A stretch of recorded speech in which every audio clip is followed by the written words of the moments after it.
Toxic ससुराल में गुजारा करने के लिए आपको अपने किरदार में थोड़ी सख्ती और थोड़ा सब्र दोनों का इम्तियाज लाना होगा।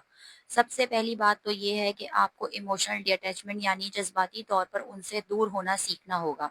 जब तक आप उनकी बातों को दिल पर लगाएंगी उनका मकसद पूरा होता रहेगा।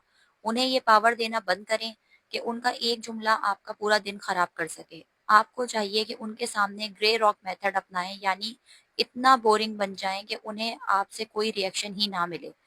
जब कोई ड्रामा नहीं होगा तो टॉक्सिक लोगों की दिलचस्पी खुद ब खुद खत्म हो जाएगी। याद रखें, हर बात का जवाब देना जरूरी नहीं होता। कभी कभी आपकी खामोशी उनके लिए सबसे बड़ी सजा बन जाती है, लेकिन ये खामोशी डर की वजह से नहीं बल्कि बेनियाजी की वजह से होनी चाहिए। दूसरी अहम बात अपनी बाउंड्रीज या हद मुकर्रर करना है। गैरतमंदी का तकाजा ये है कि आप अपनी इज्जत नफ्स का सौदा ना करें। अगर कोई आपकी ज़ात या आपके वालिदैन पर कीचड़ उछाले तो वहां खामोश रहना सब्र नहीं बल्कि अपनी तौहीन है। ऐसे मौके पर संजीदा और मजबूत लहजे में उन्हें एहसास दिलाएं कि आप बदतमीजी नहीं करना चाहती, मगर ऐसी बातें बर्दाश्त करना भी आपके लिए मुमकिन नहीं। इसके साथ साथ अपने शोहर के साथ अपना ताल्लुक इतना मजबूत रखें कि ससुराल की सियासत उसमें दरार ना डाल सके। अपने दुखों का रोने के बजाय उनके सामने एक समझदार और पुरवक्कार खातून बनकर रहें।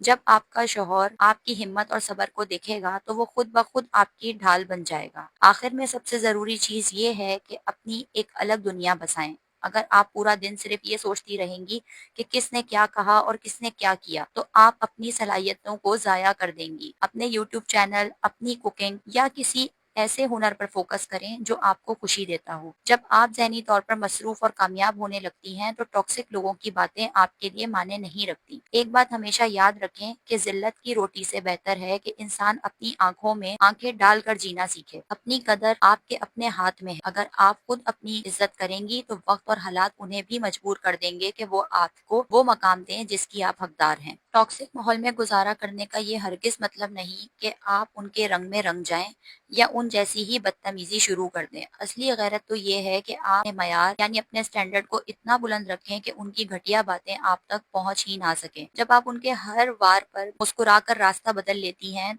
तो दर हकीकत आप जीत जाती हैं और वो अपनी ही नजरों में गिर जाते हैं। याद रखें, जो लोग दूसरों को नीचा दिखाने की कोशिश करते हैं वो अंदर से खुद ब खुद कमजोर और महरूम होते हैं। उनकी बातों को उनकी अपनी जहनियत का अक्स समझें, अपनी शख्सियत का नहीं। आप एक शहजादी की तरह अपने बाप के घर से आई हैं और आपका ये वकार किसी की चंद टल जुमलों से खत्म नहीं होना चाहिए।